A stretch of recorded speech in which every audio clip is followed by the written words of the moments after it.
Kids held in dangerous cages. Debunked. Hey, it's Prince of Queens, and one of the most common and deeply believed narratives coming from the leftist-dominated media establishment is the idea that immigrants are being rounded up and having their children separated from them, perhaps as some intimidation tactic, leading to the children being treated horribly. Many people have even compared the children's facilities to the conditions Jewish prisoners were treated with during World War II Germany, while blaming Trump for their sometimes fatal strife. However, fortunately for the entire world, this is not true in the least, as I will reveal if you finish this whole video.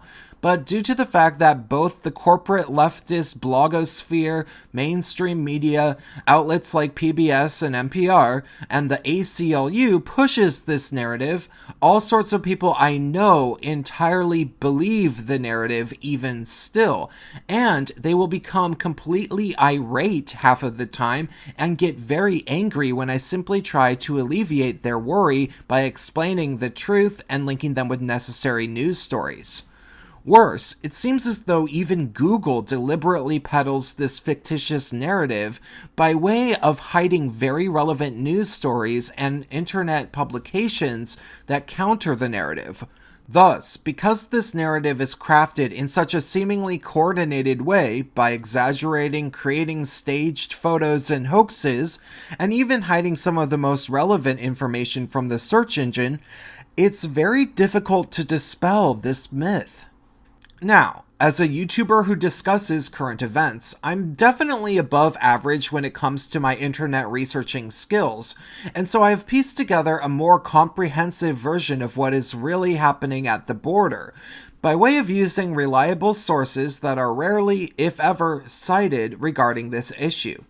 That said, the first thing everybody should keep in mind is that the legitimate instances of inhumane treatment of immigrants detained at our borders that are attempting to enter our nation illegally have been going on for numerous decades, well into last century, in fact. Most people actually became aware of the children angle of these stories by way of a Cuban boy named Elian Gonzalez, who became internationally publicized as he was torn from his family by a federal agent in 1993 during the Clinton administration. Very sad indeed.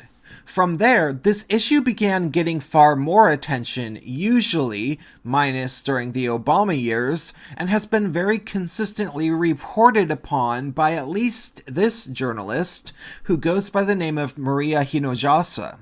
I've been covering this for decades, but when you talk about a consistent dehumanization of people, that's how you get to this point, because it's just, when I was reporting inside the detention centers in 2011, during the Obama administration, the way that people spoke inside were like, oh, who cares if they get food with maggots? Oh, who cares if they're getting beaten up? They're just a bunch of illegals, right? That's definitely something worth knowing regarding the adult facilities for illegal immigrants. In fact, I'd say it's the second most absolutely crucial thing to know about when discussing the issue of illegal immigrants detained at our borders, only after why exactly things changed. What really happened, in spite of the fact that almost nobody still remembers this, or most commonly never really knew about it, the reason this changed and children are now held in separate facilities was not because of anything Obama entirely willingly did or anything Trump ended up doing. Rather, what really seemingly happened was that the ACLU sued the Obama administration over the fact that federal agents were detaining women and their children to be held together in the conditions Maria just described, with a lawsuit from 2014. Now, oddly, in spite of the fact that this lawsuit was published right on the ACLU's own homepage, if you try to find this story while using Google as your search engine, nothing will show up. And there's pretty obvious reasons for that. Fairness is a dog whistle. It does not mean what you think that it means, and you have to apply doublethink in order to understand what they're really saying. And what they're really saying about fairness is that they have to manipulate their search results so that it gives them their political agenda that they want. And so they have to rebias their algorithms so that they can get their agenda across. Yes, while it's true that Google is the most high-functioning search engine overall, so it's rather odd that you can't find such a crucially important piece of info with the search engine, it is still less surprising if you actually know anything about Google's far-leftist politics, of course, and their well-known algorithm manipulation tactics on both Google and YouTube. To find this information, I had to use DuckDuckGo, or maybe you could use Bing, which I suggest for anybody trying to learn about anything particularly juicy that makes the left look bad, or maybe that makes their financial backers look bad, etc. Regardless, after the ACLU filed this lawsuit, they eventually achieved some sort of victory, because while I am not sure whether or not they won their lawsuit, in fact I don't think that they did as I can't find any information about it anywhere, it still likely led to some sort of compromise where children would be held in separate facilities that are actually a lot more nice. At least certainly compared to the adult facilities. Apparently, the conditions are so non-horrible for these children that left-wing journalists have relied on photos taken during the Obama administration to try to make their so-called point, and have even staged photos entirely, like this one, which even Snopes, a left-wing publication, admitted was staged. Similarly, the story about the little girl at the border who was supposedly ripped away from her mother to be put in a concentration camp that was in Time magazine is fake news. That tries to frame this in a way that is obviously extremely negative to the president's position. A screaming, crying two-year-old girl with this president looming over her as if he's literally ripping her from her mom, when in fact, Time magazine has to run a correction about the story. They haven't corrected the photo. They're still sort of standing behind the idea that this still, in their eyes, typifies the debate. But they're admitting now that this young girl, 2 years old, was never separated from her mom. We all saw Numerous other things originally stated about the story in Time were untrue, and so they published that correction, which was very subpar itself, as it said something to the effect of, well, sure, she wasn't separated, but she was still crying, and she was detained, and that type of thing is bad, so we're correct. Right. Okay. And yet still, the narrative persists, and persists so strongly that people such as the media's cash cow congresswoman, Alexandria Ocasio-Cortez, referred to the conditions as being similar to those of concentration camps in World War II just the other day, which is absurd enough that I won't get into it. I want to talk to the people that are concerned enough with humanity to say that we should not, that never again means something. And that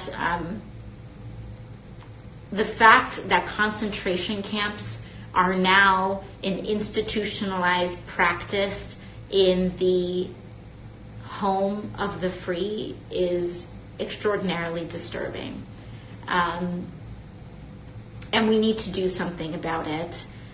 This week, immigrant children were moved to the same internment camps where the Japanese were held.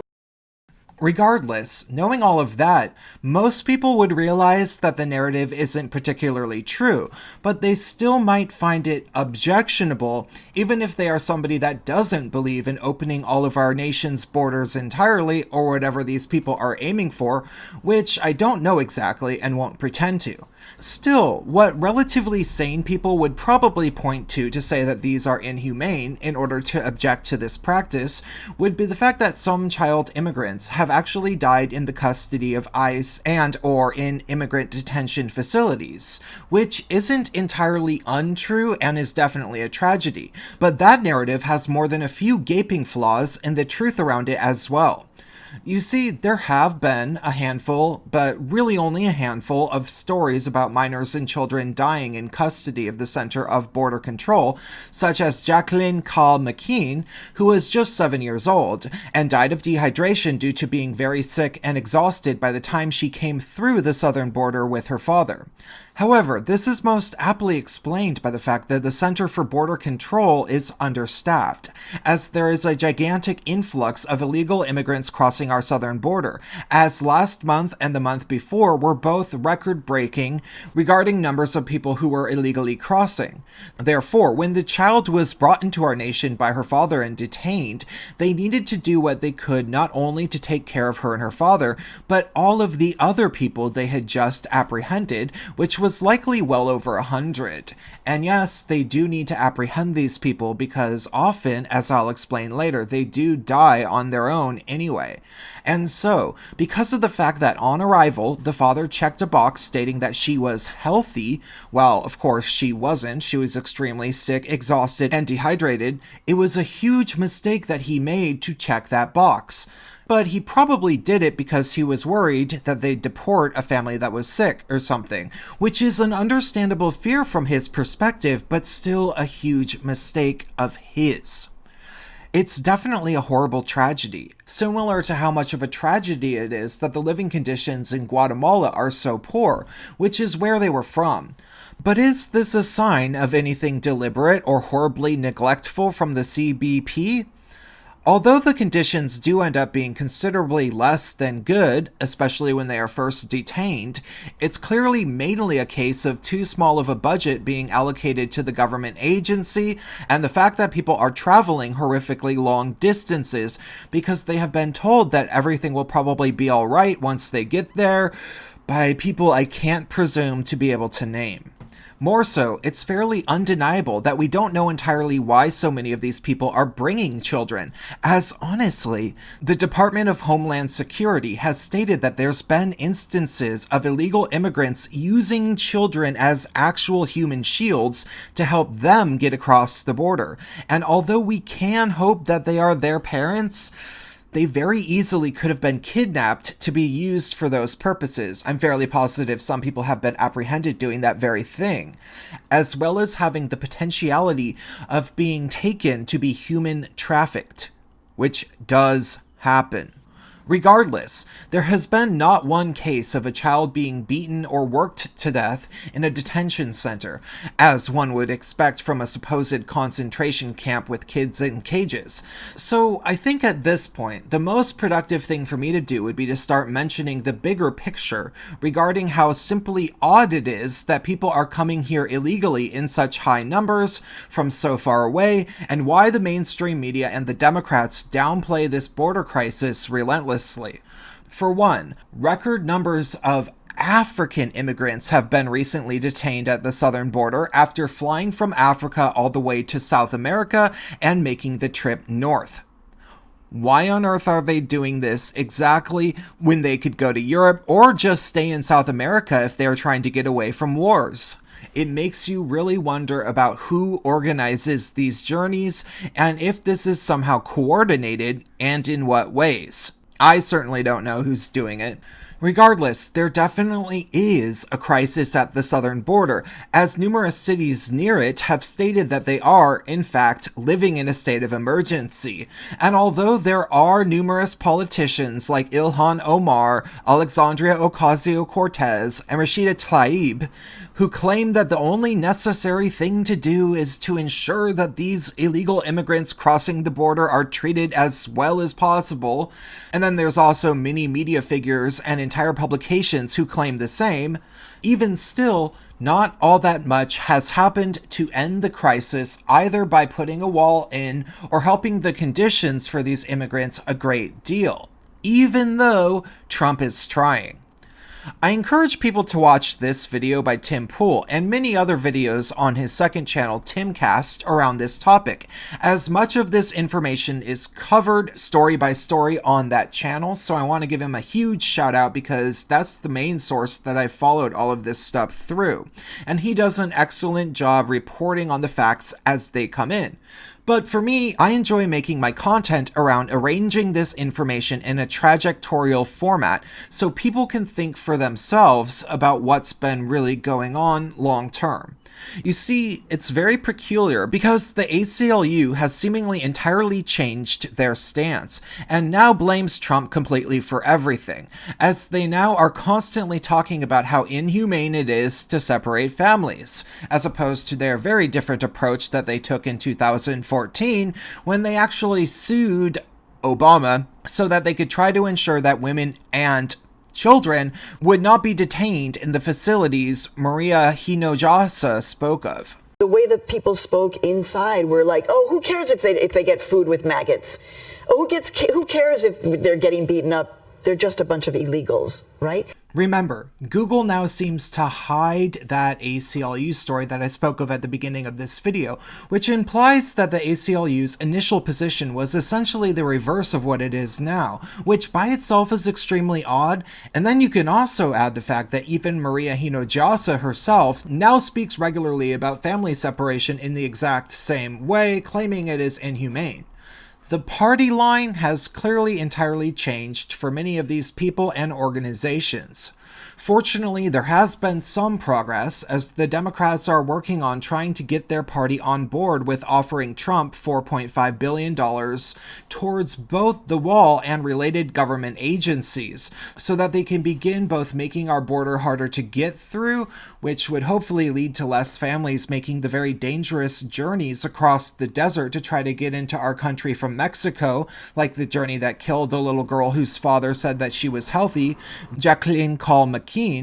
But also, the $4.5 billion is supposed to fund the Center of Border Control as well, so that they have more staff to ensure that the families are safe and healthy once they get here, so that hopefully not another person dies in CBC custody, which I obviously feel would be really wonderful for everybody.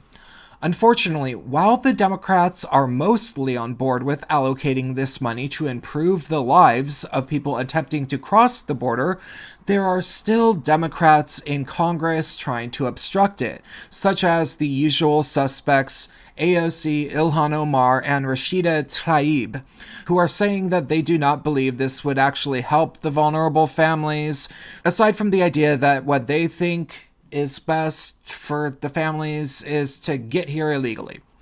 And so, I guess the fact of the matter is this. In my view, we need to successfully close our border and ensure that the Center of Border Control is well staffed, not just for the well-being of our nation, which of course should be more important to absolutely everybody, but to protect these families so that they are less likely to make these dangerous journeys, and when they get here, there are trained professionals who can see to their health and safety needs. We do not know how long this crisis on the southern border will last, nor what lengths people will go to in order to keep the border open and thus dangerous for immigrants, as they have every reason to come here for their personal betterment, largely for economic reasons, as well as safety ones from their home countries. But I do sincerely hope for their sakes that less of them decide to risk their lives making the trek, and that we have better facilities to help their immediate needs if they end up coming. And sure, I think it should be easier for people to get here legally. No, there are not children in cages being deliberately treated inhumanely, but we do need more money to help them if they come. Ultimately, we can't just avoid having a wall, or more and more families will keep attempting to make this dangerous trek across the desert, and if we don't want people dying, we need good funding for the Center of Border Control so that they can be on the lookout for people like the family of 4 who was just found dead in Texas before they made any contact with the authorities at all. Let's just do the right thing. Fund the wall and fund CBP. Let's keep people safe. That is all for this video. If you found it helpful, please consider sharing it around. And if you are so inclined, I always take tips on PayPal and would very much appreciate some more donors on Subscribestar, as I'm going to start uploading exclusive content there. And remember to follow me on Minds and BitChute. Have a wonderful day, especially BitChute. I might get shut down at any moment, really.